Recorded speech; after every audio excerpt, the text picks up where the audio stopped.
जय हिंद बच्चों, मैं राम चौधरी स्वागत करता हूं आप सभी का हमारे YouTube channel Rudra physics classes में। आज इस वीडियो में हम बात करने वाले हैं ट्रांसफार्मर की, और ट्रांसफार्मर का कंप्लीट कॉन्सेप्ट इन डिटेल हम एक ही वीडियो में समझेंगे। स्टार्ट करते हैं ट्रांसफार्मर। अब देखिए, अगर हम बात करें ट्रांसफार्मर की तो बेसिकली ट्रांसफार्मर है क्या। ट्रांसफार्मर एक इंस्ट्रूमेंट या यूं कहें कि एक इलेक्ट्रिकल डिवाइस है जो वोल्टेज को इंक्रीज या वोल्टेज को डिक्रीज करने का वर्क करती है। और जब हम बात करते हैं वोल्टेज को इंक्रीज करने की या वोल्टेज को डिक्रीज करने की, तो इस बेसिस पे जो आपका ट्रांसफार्मर होता है वो दो टाइप का है। एक वोल्टेज को इंक्रीज करता है, जो ट्रांसफार्मर वोल्टेज को इंक्रीज करता है उस ट्रांसफार्मर को बोला जाता है स्टेप अप, और एक ट्रांसफार्मर वोल्टेज को डिक्रीज करता है उस ट्रांसफार्मर को बोला जाता है स्टेप डाउन। सिंपली ट्रांसफार्मर की आप बात कर रहे हो तो स्टेप अप क्या करेगा, वोल्टेज को इंक्रीज करेगा, और जो स्टेप डाउन होगा वो वोल्टेज को डिक्रीज करेगा। क्लियर। और अगर हम डेफिनेशन की बात कर रहे हैं तो ऑलरेडी हमने पहले से बात की हुई है। It increases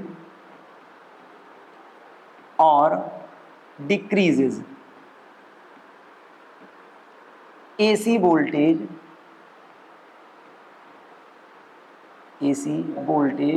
by using concept of mutual induction. यानी कि एक ऐसी डिवाइस है जो म्यूचुअल इंडक्शन के कॉन्सेप्ट को यूज करके अल्टरनेटिंग वोल्टेज को इंक्रीज या डिक्रीज करती है। That device is called transformer. Simply increase करती है तो उसको हम स्टेप अप ट्रांसफार्मर बोलते हैं, डिक्रीज करती है तो उसको स्टेप डाउन ट्रांसफार्मर बोलते हैं। और एक बात कॉमनली हमको समझ में आ गई कि इसका जो प्रिंसिपल है, इसका जो वर्किंग प्रिंसिपल है, और अगर हम वर्किंग प्रिंसिपल की बात कर रहे हैं तो इसका वर्किंग प्रिंसिपल क्या है, वर्किंग प्रिंसिपल है आपका म्यूचुअल इंडक्शन। Mutual induction. अब एक बात यहां पर कॉमन समझ लीजिए, ये म्यूचुअल इंडक्शन के प्रोसेस पे वर्क करता है। अब म्यूचुअल इंडक्शन के प्रोसेस में ऐसा क्या हुआ कि ट्रांसफार्मर किसी भी सर्किट के वोल्टेज को बढ़ा दे रहा है या उसके वोल्टेज को घटा दे रहा है। ये कोई जादू नहीं है, कोई मैजिक नहीं है, एक कॉमन फिनोमिना है जिसमें एनर्जी कंजर्व रहती है या एनर्जी कंजर्वेशन के लॉ को फॉलो करता हुआ ये ऐसा करता है।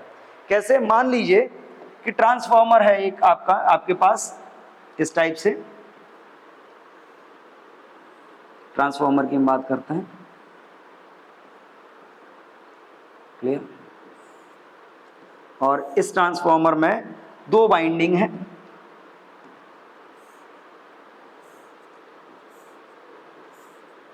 एक तरफ हम इनपुट वोल्टेज अप्लाई करते हैं और दूसरी तरफ से क्या होता है, दूसरी तरफ से हमको आउटपुट मिलता है। क्लियर। यहां से हमको आउटपुट मिलता है। क्लियर। जो इनपुट होता है उसको आप प्राइमरी बोलते हो, प्राइमरी, और जहां आउटपुट मिलता है दैट इज सेकेंडरी। अब मान लीजिए कि एक ट्रांसफार्मर आपके पास है जिसमें इनपुट वोल्टेज आपने VI रखा हुआ है। इनपुट वोल्टेज कितना है, VI। इनपुट करंट है I, ठीक है, या आप प्राइमरी इसको बोल रहे हो तो इनपुट वोल्टेज आपका V है, VP, और इनपुट करंट क्या है आपका IP। आउटपुट वोल्टेज आपका VS, आउटपुट करंट आपका IS। क्लियर। तो अगर हम बात करें आइडियल ट्रांसफार्मर की तो होता क्या है, फॉर आइडियल ट्रांसफार्मर, जो आपका आइडियल ट्रांसफार्मर है, आइडियल ट्रांसफार्मर के केस में जो पावर इनपुट होता है वो पावर आउटपुट के इक्वल होता है। यानी कि जब म्यूचुअल इंडक्शन के थ्रू कोई भी, चाहे स्टेप अप ट्रांसफार्मर हो या स्टेप डाउन ट्रांसफार्मर हो, जब वोल्टेज को चेंज करता है तो उस प्रोसेस में वोल्टेज तो चेंज हो जाता है, बट सर्किट में जो ओवरऑल पावर हमने इनपुट करी थी वो चेंज नहीं होती। जितना पावर हम इनपुट करेंगे उतना ही पावर हमको आउटपुट पे मिलेगा। और देखिए, पावर का एक फॉर्मूला आपने पहले से पढ़ा हुआ है, P इज इक्वल होता है V इंटू आई। तो अगर हम इस केस को फॉलो करते हुए देखते हैं तो P is equal V into I के केस में जो आपका होगा पावर इनपुट, ये हो जाएगा आपका Vp into I P is equal Vs into I S. तो अगर हम यहाँ से बात करते हैं Vp अपॉन Vs की, तो ये क्या हो जाएगा आपका Is अपॉन आई पी। और इस रिलेशन को जब आप ऑब्जर्व करोगे तो इस रिलेशन से आपको एक कॉमन कॉन्सेप्ट मिलेगा कि जो वोल्टेज होता है ट्रांसफार्मर की कॉइल में वो करंट के इनवर्सली प्रोपोर्शनल होता है। तो सिंपली जब हम बात ट्रांसफार्मर की कर रहे हैं, ट्रांसफार्मर एक ऐसी डिवाइस जो करंट को चेंज करता है, सॉरी वोल्टेज को चेंज करती है। अगर कोई ट्रांसफार्मर अल्टरनेटिंग वोल्टेज को इंक्रीज करता है that is called the step up, और अगर डिक्रीज करता है that is called step down. अब ये कैसे हुआ, तो देखिए जब आप स्टेप अप की बात करते हो तो स्टेप अप के केस में वोल्टेज तो बढ़ गया, और वोल्टेज बढ़ेगा तो इस प्रोसेस से देख लीजिए कि वोल्टेज यहाँ पे बढ़ेगा तो ये करंट को क्या करेगा, कम कर देगा। और स्टेप डाउन में इसमें वोल्टेज को करंट किया है, कम किया है, तो वोल्टेज कम होने का रिजल्ट क्या आएगा कि पावर अगर कांस्टेंट रहेगी तो इसमें जो करंट होगा वो इंक्रीज हो जाएगा। तो सिंपली यहाँ पे कोई भी ऐसा लॉजिक यूज नहीं हुआ है जो कंफ्यूजिंग हो, बड़ा ही क्लियर है कि सर्किट में जब करंट फ्लो होता है तो करंट फ्लो होने की सिचुएशन में क्या है कि करंट फ्लो होगा तो पावर कंज्यूम करेगा। और अल्टरनेटिंग सर्किट या जो ट्रांसफार्मर है आपका उसका जब करंट की हम बात करते हैं तो करंट P इज इक्वल होता है V इंटू आई। इस केस में अगर हम यहाँ पे बात करते हैं तो स्टेप अप ट्रांसफार्मर वोल्टेज को इंक्रीज करता है by decreasing the value of current, और स्टेप डाउन ट्रांसफार्मर वोल्टेज को डिक्रीज करता है by increasing the value of current. तो वोल्टेज बढ़ता है करंट डाउन होता है, करंट वोल्टेज कम होता है तो करंट बढ़ता है। लेकिन जो इनका नेम है स्टेप अप, ये वोल्टेज के बेस पे होता है, या स्टेप डाउन वोल्टेज के बेस पे। कंफ्यूज मत होइएगा कि स्टेप अप है तो करंट बढ़ जाएगा। स्टेप अप में वोल्टेज बढ़ता है और स्टेप डाउन में वोल्टेज डाउन आता है, करंट रिवर्स चलता है। अगर वोल्टेज बढ़ेगा तो सर्किट का करंट कम हो जाएगा, और वोल्टेज कम होगा तो सर्किट का करंट बढ़ जाएगा। तो बेसिकली ट्रांसफार्मर एक ऐसी डिवाइस जो किसी भी अल्टरनेटिंग सर्किट में करंट को इंक्रीज या डिक्रीज करने के लिए यूज करी जाती है ट्रांसफार्मर। अगर हम ट्रांसफार्मर को थोड़ा सा डिटेल से समझें तो क्या है कि सपोज मान लीजिए आपके पास एक ट्रांसफार्मर है,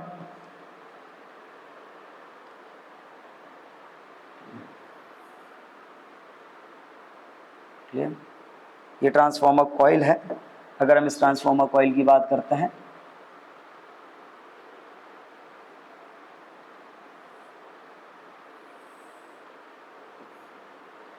क्लियर। अब इसमें देखिए ट्रांसफार्मर कॉइल के लिए अगर हम बात करते हैं, इसमें क्या होता है कि इस टाइप से लैमिनेटेड कोर यूज करी जाती है, और इस लैमिनेटेड कोर के ऊपर कॉपर वायर को बाइंड अप करके कॉइल्स बनाई जाती हैं। एक कॉइल में इनपुट दिया जाता है और एक कॉइल में से हमको आउटपुट मिलता है। क्लियर, एक कॉइल से हमको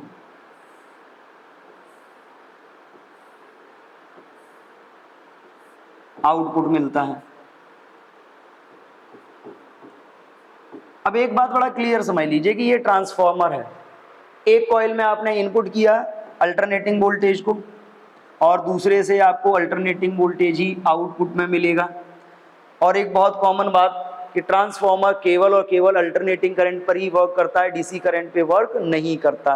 क्यों नहीं करता? क्योंकि इसका जो वर्किंग प्रिंसिपल है वो म्यूचुअल इंडक्शन का है, और किसी भी कॉइल में इंडक्शन तब होता है जब उससे पास होने वाला फ्लक्स चेंज हो, और फ्लक्स चेंज होने के लिए करंट का चेंज होना जरूरी है।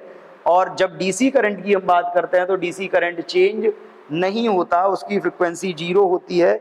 इन दैट केस उससे पास होने वाला जो कॉइल है, कॉइल से पास होने वाला करंट भी चेंज नहीं होगा, फ्लक्स भी चेंज नहीं होगा, तो म्यूचुअल इंडक्शन होगा नहीं वहाँ। तो इसलिए जो आपका ट्रांसफार्मर है वो केवल और केवल एसी पे वर्क करता है। बट अगर हम इसकी बात करें तो देखिए ये आपका एक आइडियल ट्रांसफार्मर का एक डिजाइन हमने लिया हुआ है। Primary coil, let we consider that the number of turns in primary coil is NP and the number of turns in secondary coil is NS। EMF, अब देखिए यहाँ पे ये जो आउटपुट है, आउटपुट को बोला जाता है सेकेंडरी कॉइल, और ये जो आपका इनपुट है, इनपुट को क्या बोला जाता है? It is called the primary coil. मान लीजिए प्राइमरी कॉइल में आपने जैसे ही करंट पास किया, करंट पास कराया, कौन सा करंट पास कराया है, एसी। एसी करंट पास कराओगे तो क्या होगा, flux passing through the coil is changed and due to the change in flux इसमें क्या होगा, ईएमएफ इंड्यूस हो जाएगा। मान लीजिए इस कॉइल में इंड्यूस होने वाला ईएमएफ ईपी, इसमें कॉइल में इंड्यूस होगा ईएमएफ मान लीजिए ईएस। सपोज इस करंट कॉइल के थ्रू पास होने वाला करंट आईपी और इस कॉइल के थ्रू पास होने वाला करंट आईएस।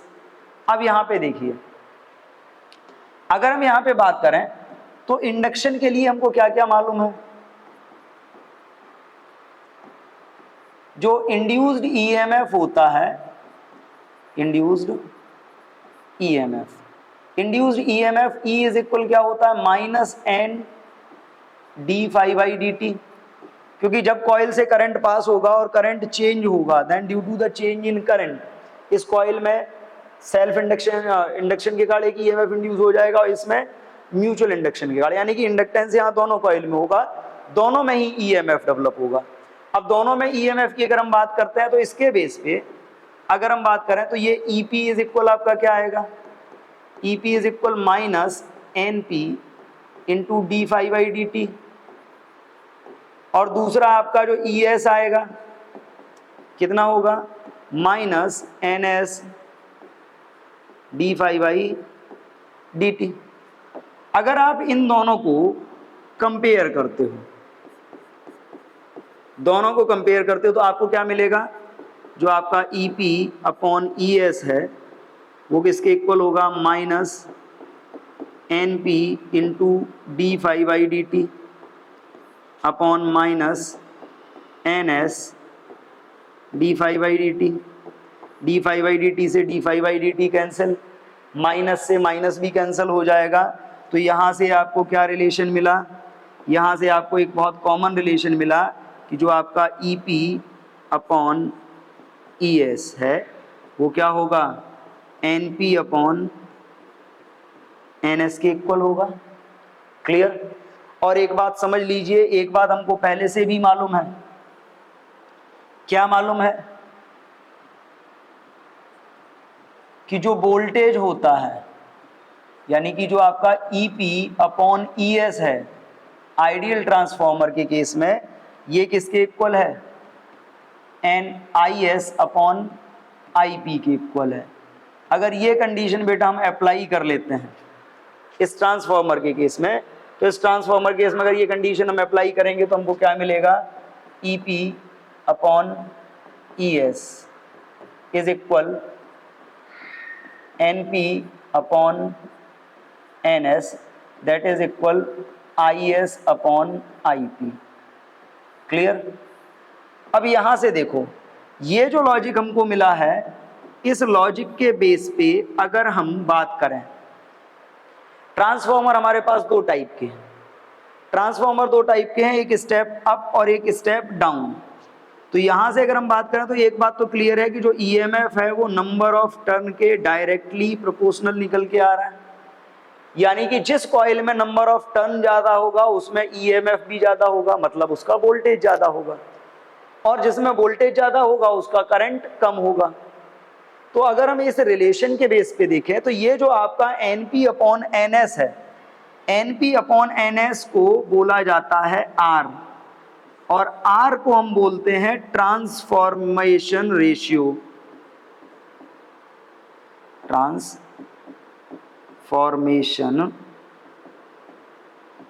रेशियो। ठीक है, यानी कि अगर आप बात करते हैं ट्रांसफॉर्मर की तो सिंपली ट्रांसफॉर्मर आपको मालूम है कि दो टाइप के हैं, ट्रांसफॉर्मर दो टाइप के हैं। तो फॉर स्टेप अप जब आप बात करते हो तो स्टेप अप ट्रांसफॉर्मर के केस में देखिए, स्टेप अप का मतलब क्या है, प्राइमरी में वोल्टेज कम होगा, सेकेंडरी में वोल्टेज ज्यादा होगा। सेकेंडरी में वोल्टेज ज्यादा होने का मतलब है कि सेकेंडरी के नंबर ऑफ टर्न्स ज्यादा होने चाहिए, सेकेंडरी के नंबर ऑफ टर्न्स ज्यादा होने चाहिए, मतलब NS is greater than NP, क्योंकि स्टेप अप का मतलब यह है कि सेकेंडरी का EMF प्राइमरी से ज्यादा है। तो NS is greater than NP, मतलब दूसरा अगर हम बात करें कि अगर हम स्टेप डाउन की बात करें स्टेप डाउन। तो बेटा एक बात बहुत क्लियर समझ लीजिए, जो स्टेप डाउन ट्रांसफार्मर है, स्टेप डाउन ट्रांसफार्मर में जो आपका NES जो होता है, सेकेंडरी का वोल्टेज वो प्राइमरी के वोल्टेज से कम होता है, और सेकेंडरी का वोल्टेज अगर प्राइमरी के वोल्टेज से कम होगा, that means the number of turn in secondary coil is less than the number of turn in primary.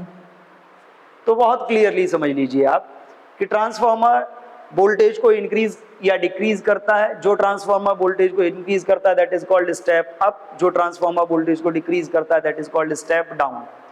अगर हम आइडियल ट्रांसफार्मर के केस में बात करें तो पावर इनपुट और पावर आउटपुट सेम होता है। In that case we will find the EP upon ES is equal IS upon IP।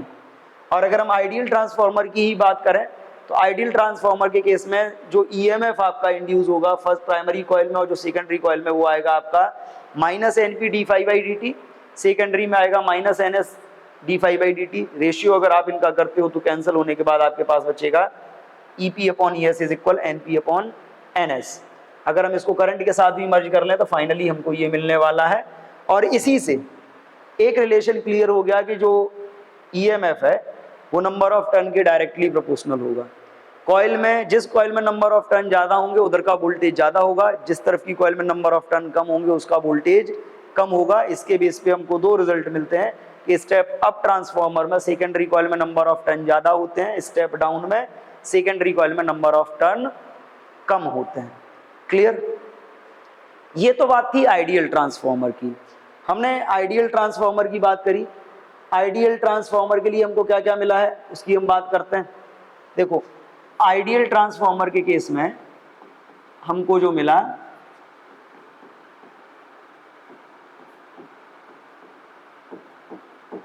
Ideal transformer का केस जो था, इसमें एक बात बहुत कॉमन थी कि जो पावर आउटपुट था वो पावर इनपुट के इक्वल था, और इसके बेस पे जो हमको रिलेशन मिला EP upon ES is equal IS upon IP, that is also equal NP upon NS। But अगर हम बात करें तो ट्रांसफार्मर, आइडियल ट्रांसफार्मर, नाम आइडियल है और आपको मालूम है कि आइडियल तो बहुत कम चीज़ें होती हैं। रियलिटी में अगर हम बात करें तो रियलिटी में जब बात करी जाती है तो रियलिटी में आइडियल ट्रांसफार्मर और रियल ट्रांसफार्मर का केस अलग है। तो बट इन रियलिटी में अगर हम बात करते हैं तो जो आपका पावर है, पावर आउटपुट है, that is always less than power input. क्योंकि ट्रांसफार्मर जब वर्क करता है उसमें जब इंडक्शन की प्रोसेस होती है, वोल्टेज स्टेप अप या स्टेप डाउन होता है तो कुछ एनर्जी लॉस भी होता है उस ट्रांसफार्मर में। और आपने पढ़ा है एनर्जी इज कंजर्व्ड, तो कहीं अलग से तो एनर्जी आएगी नहीं, इनपुट में से ही कुछ पार्ट उसका लॉस हो जाएगा।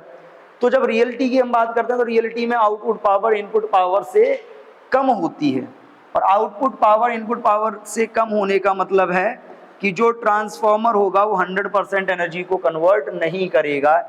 इन दैट केस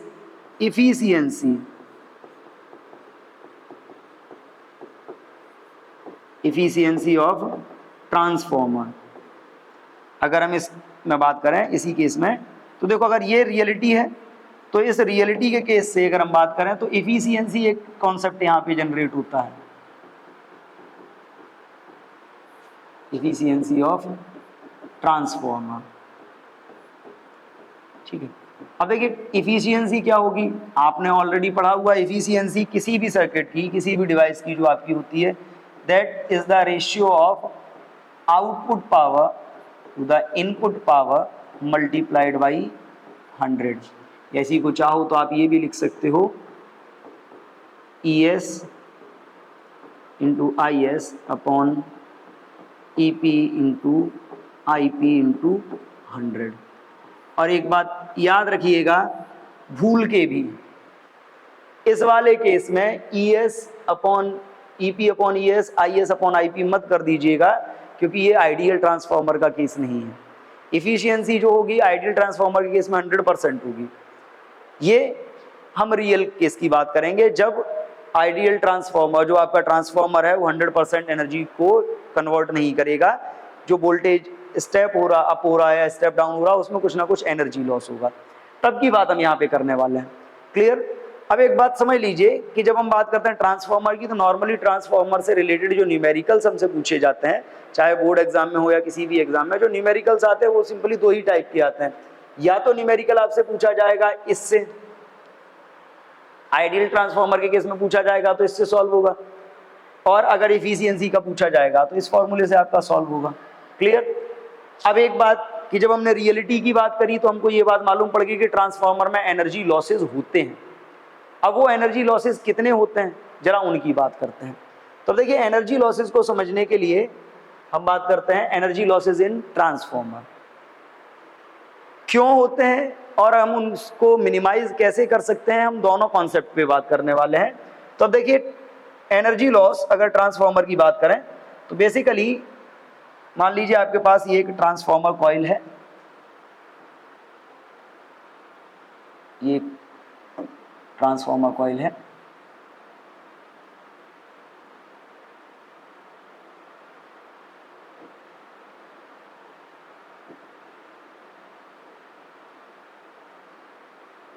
ये मान लीजिए ट्रांसफार्मर कॉइल है, और इस ट्रांसफार्मर कॉइल में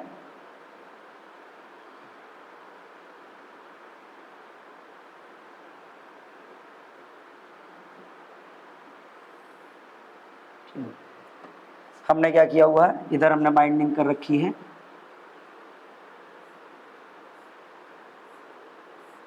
ये आपका प्राइमरी है,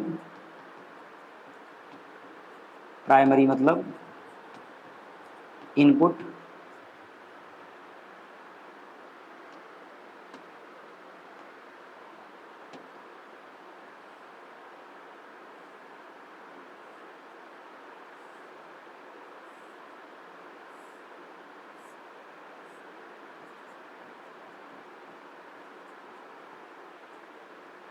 यहाँ पे आपको क्या मिलेगा, आउटपुट। अब यहाँ पे जरा देखिए, अगर हम बात करें तो ट्रांसफार्मर में जो एनर्जी लॉस है, सबसे पहला जो लॉस होता है that is copper loss. Copper loss, अब देखिए कॉपर लॉस क्या है। जैसे हमने बात करी कि ये जो बाइंडिंग है आपकी, बाइंडिंग जिस मटेरियल की बनी होगी वो किस मटेरियल का, कॉपर की होगी।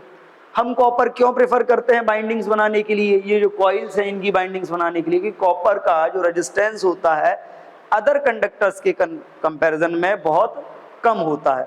और जब रेजिस्टेंस कम होगा तो सर्किट में जो रेजिस्टेंस के कारण जब ये वर्क करेगा ट्रांसफार्मर, तो वर्क करने पे क्या होगा, जब इसमें करंट फ्लो होगा तो due to the flow of current इसके रेजिस्टेंस के कारण इसमें हीट जनरेट होगी, और जब इसके रेजिस्टेंस के कारण इसमें हीट जनरेट होगी तो रेजिस्टेंस जितना ज्यादा होगा हीट उतनी ज्यादा प्रोड्यूस होगी। तो हीट प्रोडक्शन या हीट लॉस से बचने के लिए हम इसमें कॉपर यूज करते हैं। क्लियर? बट फिर भी कॉपर में कुछ ना कुछ रेजिस्टेंस होता है, तो रेजिस्टेंस के कारण कॉइल में कुछ एनर्जी हीट के फॉर्म में लॉस हो जाती है। इस लॉस को बोला जाता है कॉपर लॉस। क्लियर? दूसरा ये कि ये जो आपका कॉपर है, कॉपर अगर बिल्कुल प्योर हुआ तो कोई बात नहीं है, बट अगर ये जो कॉपर वायर है इसमें अगर कुछ इम्प्योरिटीज रह जाती हैं तो इन इम्प्योरिटीज के कारण भी एनर्जी लॉस होती है। उस लॉस को भी हम क्या करते हैं, कॉपर लॉस में ही काउंट करते हैं। अब बात ये आती है कि जो आपका कॉपर लॉस है वो हीट के फॉर्म में होता है। अगर हम इसको बात करें कि मिनिमाइज कैसे कर सकते हैं, कि मिनिमाइज करने के लिए हम क्या करेंगे, तो देखो हीट लॉस हो रहा है, हीट लॉस की अगर हम बात करते हैं तो हीट का फॉर्मूला हमने पढ़ा हुआ है, H इज इक्वल होता है I square R T. H is equal क्या होता है, I square R T.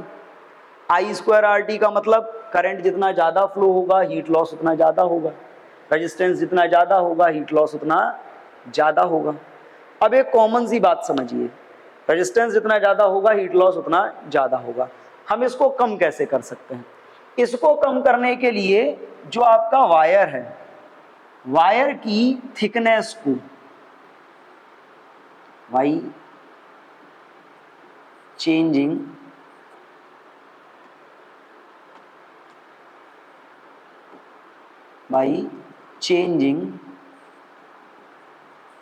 Thickness of coil.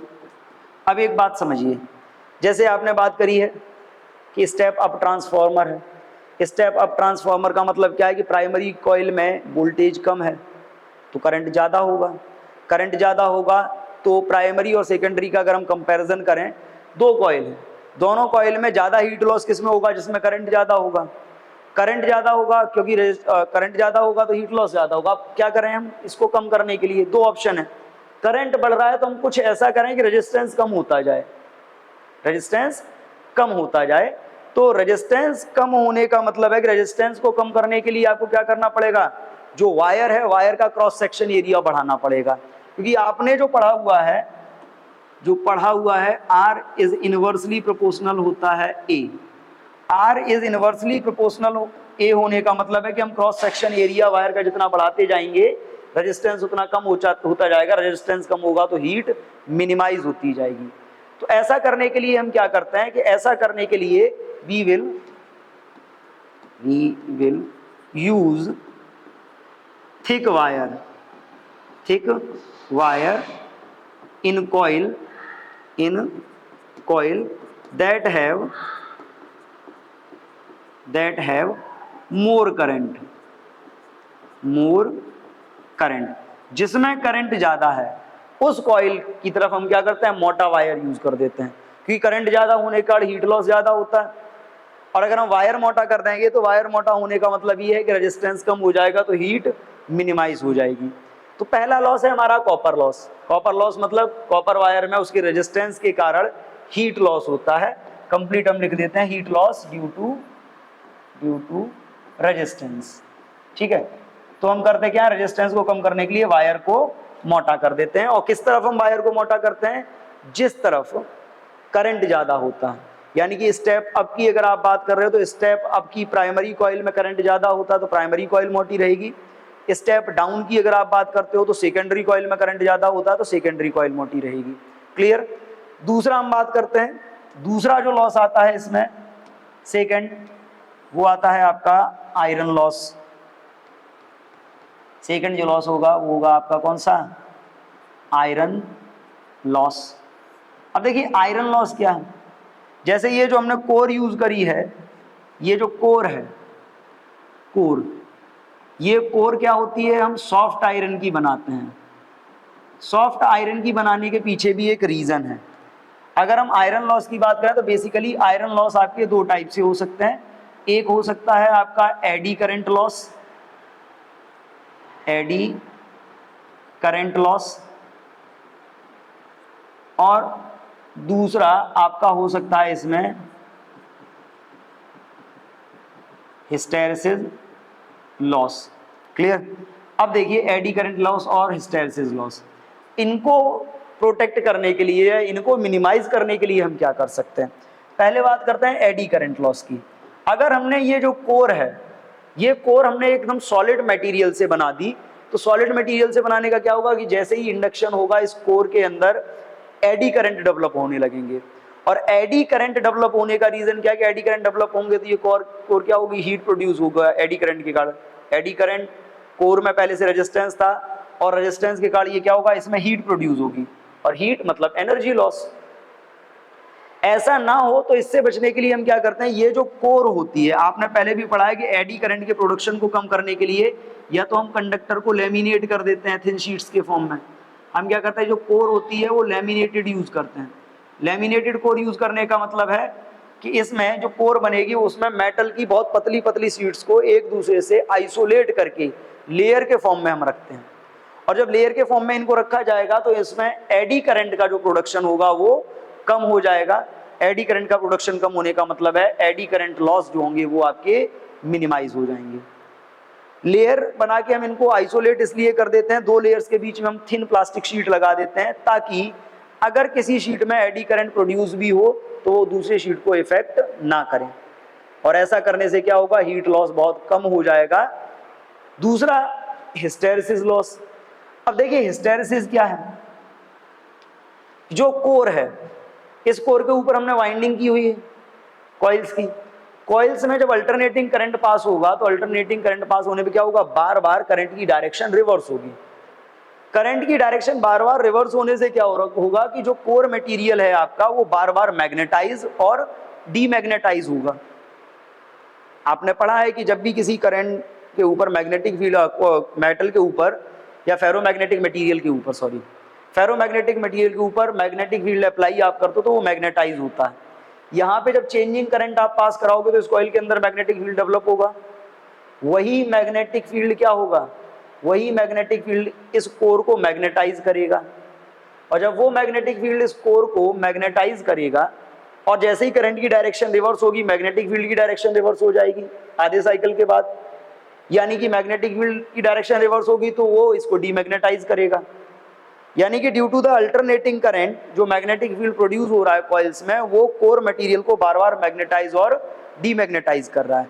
तो मैग्नेटाइजेशन और डीमैग्नेटाइजेशन की जो प्रोसेस होती है, इसमें कुछ एनर्जी लॉस होते हैं।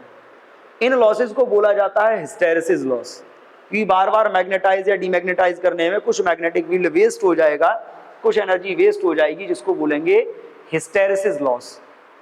अब हिस्टेरेसिस लॉस अगर कम से कम हो तो इसके लिए हम क्या करते हैं, हम सॉफ्ट मटेरियल यूज करते हैं, क्योंकि हमने पढ़ा हुआ है कि जो हार्ड मटेरियल्स होते हैं उनका हिस्टेरेसिस एरिया ज़्यादा होता है, हिस्टेरेसिस लॉस उनमें ज़्यादा होता है, क्योंकि वो परमानेंट मैग्नेटाइज हो सकते हैं।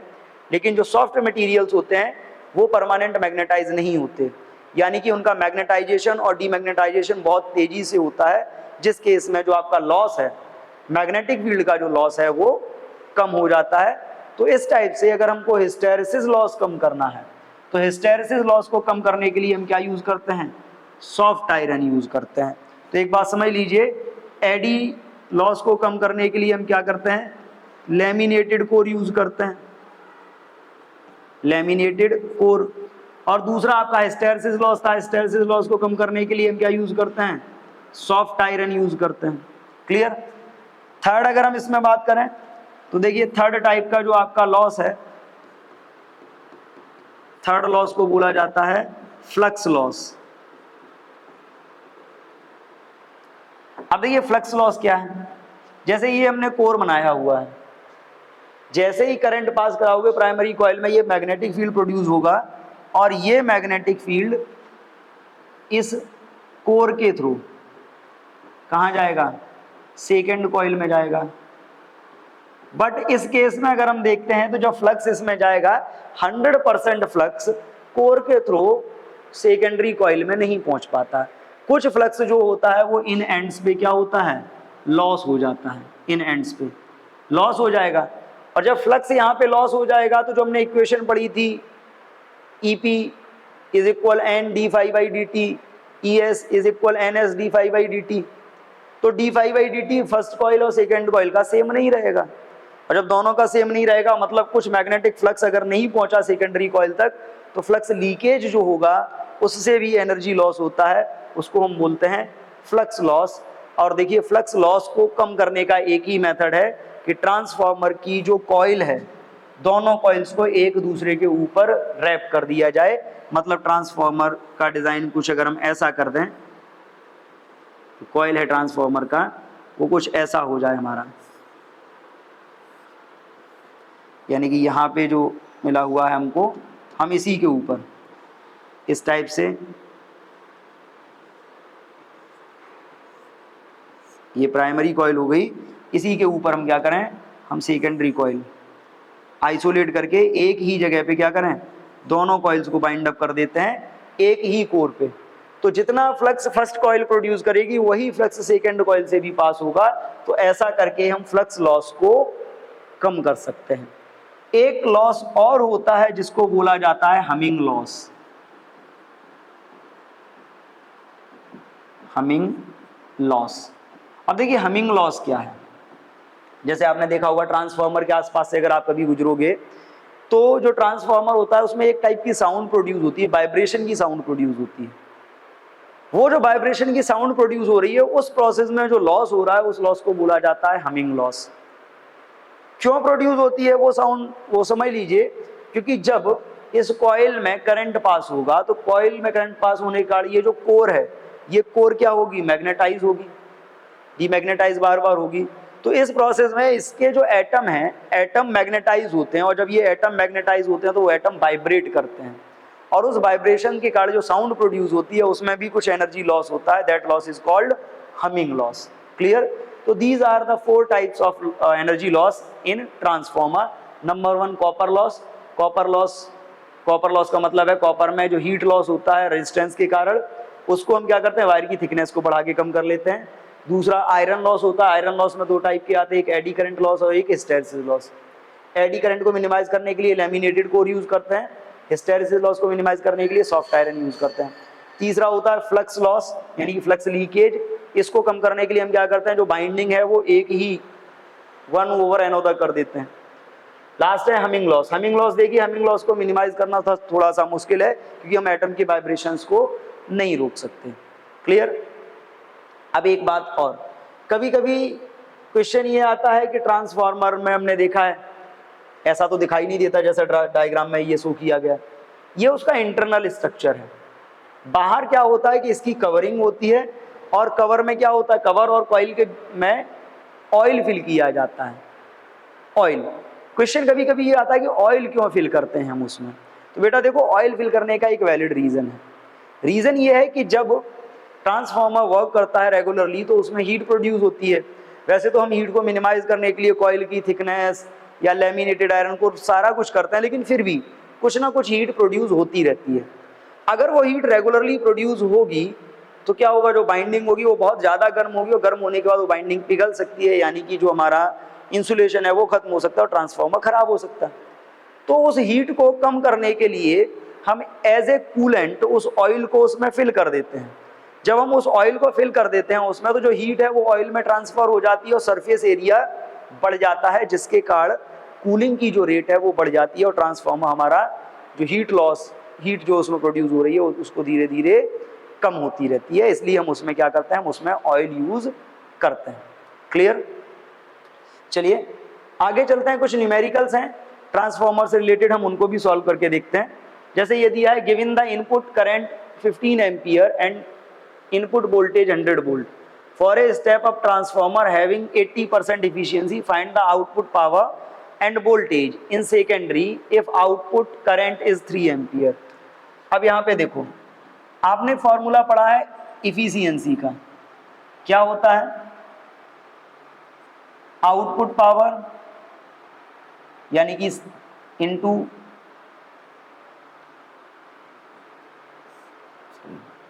फॉर्मूला आपने पढ़ा है power output upon power input, power output upon power input into 100। Value आपको मालूम है कितनी है, 80। पावर आउटपुट का फॉर्मूला क्या होता है, ये तो हमको फाइंड ही करना है।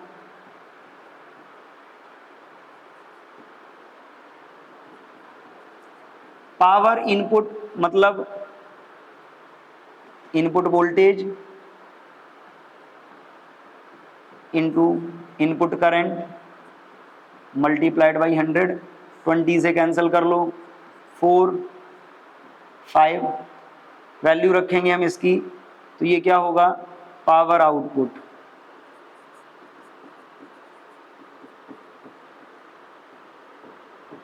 ये इधर मल्टीप्लाई हो जाएगा, तो 4 5 मल्टीप्लाई में था इधर अपॉन में आ जाएगा, into EP into IP.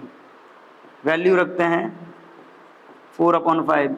Primary coil में कितना है, ईपी 100, करंट कितना है 15, 100 इंटू 15, 5 से कैंसिल करोगे 3 हो जाएगा, ये आएगा आपका पहला आंसर आ गया आपका 1200 वॉट। क्लियर? दूसरा आपको ये भी लगाना है करंट, तो आपने ये भी पढ़ा हुआ है कि आउटपुट पावर जो आपका होता है वो किसके इक्वल होता है, EMF in secondary into current in secondary. ये 1200 इज इक्वल करंट ईएमएफ आपको फाइंड करना है। करंट कितना है? करंट है आपका 3 से इसको कैंसिल करोगे 400, कितना आ रहा है? ये आ रहा है आपका 400 वोल्ट। देखो बहुत ही कॉमन है, आप इफिशियंसी का फॉर्मूला लगा दीजिए। इफिशियंसी में जो पावर है, पावर इज इक्वल होता है वोल्टेज इनटू करंट। आउटपुट के लिए सेकेंडरी, इनपुट के लिए प्राइमरी। तो बहुत कॉमनली सॉल्व हो जाता है, इसमें इतना ज़्यादा टाइम भी हमको कंज्यूम नहीं करना पड़ता। देखिए second, a transformer has 500 turns in primary and 1000 turns in its secondary. The primary voltage is 200 volt and the load in secondary is 100 ohm. Calculate the current in primary assuming it to be ideal transformer. अब यहां पे देखना है, बहुत common, number of turn given है। Number of turn in primary 500, secondary में 1000। कितना दिया है? Primary voltage 200 volt, resistance in secondary 100 ohm, 100 ohm. Current in primary हमको फाइंड करना है। ट्रांसफॉर्मर आइडियल है। अब यहाँ पे ध्यान दीजिए कि ट्रांसफॉर्मर अगर आपका आइडियल है तो आइडियल ट्रांसफॉर्मर के केस में एक बात समझो, फॉर आइडियल ट्रांसफॉर्मर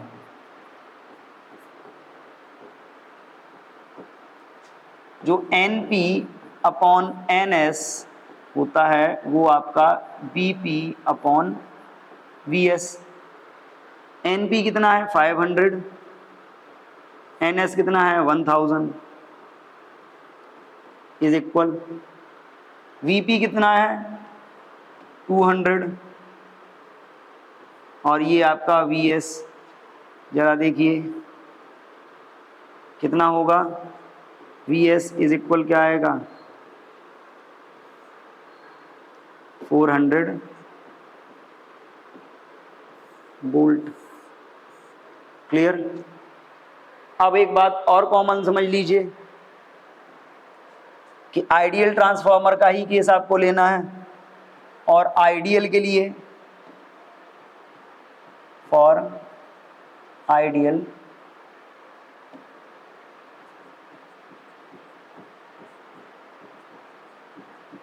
अब देखो आइडियल ट्रांसफार्मर की अगर आप बात करते हो तो आइडियल ट्रांसफार्मर के केस में पावर आउटपुट इज इक्वल क्या है? Power input. आउटपुट में आप फॉर्मूला अप्लाई कर सकते हो V S square upon R, क्योंकि पावर के आपने दो फॉर्मूले पढ़े हैं। एक पावर का फॉर्मूला ये भी होता है, यहां पे नोट कर लेते हैं, P is equal I square R, या फिर हो सकता है आपका V स्क्वायर अपॉन R। दोनों ही फॉर्मूले हो सकते हैं। और आइडियल है तो S square upon R is equal क्या होगा? I square upon R। अब यहाँ पे देखो फर्स्ट वाले में हम आपको ये भी लगा सकते हैं कि जो पावर होता है वो क्या होता है? EP इंटू IP भी लग सकता है। VS स्क्वायर मतलब 400 हमने फाइंड किया हुआ है, 400 का स्क्वायर अपॉन R कितना गिवन है क्वेश्चन में? 100 ओम इज इक्वल EP हमको मालूम है, EP हमको ओके VP हमको मालूम है, EP की जगह हम VP यूज करते हैं, वोल्टेज दिया है। VP हमको मालूम है 200 अपॉन 200 इंटू ये BP है आपका, ये हो गया आपका 200 इंटू IP, मल्टीप्लाई करेंगे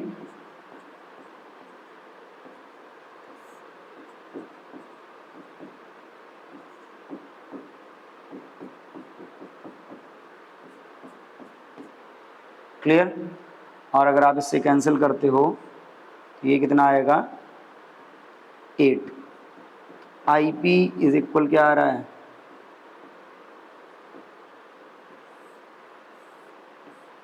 8 एम्पियर। क्लियर?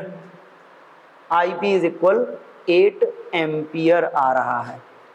कॉमन। देखो आइडियल ट्रांसफार्मर के केस से हमने इसका वोल्टेज फाइंड कर लिया, और आइडियल ट्रांसफार्मर के केस से वोल्टेज फाइंड करने के बाद हमने पावर का फॉर्मूला लगाया। एक जगह हमने पावर यूज किया है V/S²/R, दूसरी जगह VP × IP। यहाँ से IP की वैल्यू आ गई आपकी कितनी, 8 एम्पियर। तो यही दो हमको फाइंड करने थे कि प्राइमरी कॉइल में करंट कितना होगा और सेकेंडरी कॉइल का वोल्टेज कितना होगा। देखिए बड़ा इजी है, ज़्यादा प्रॉब्लम नहीं होती। हम ट्रांसफार्मर के न्यूमेरिकल्स बड़ी आसानी से सॉल्व कर सकते हैं, या तो आइडियल का केस लगता है या फिर एफिशिएंसी वाला केस लगता है। आज के लिए इतना ही, मिलते हैं नेक्स्ट वीडियो में, तब तक के लिए थैंक यू एंड जय हिंद।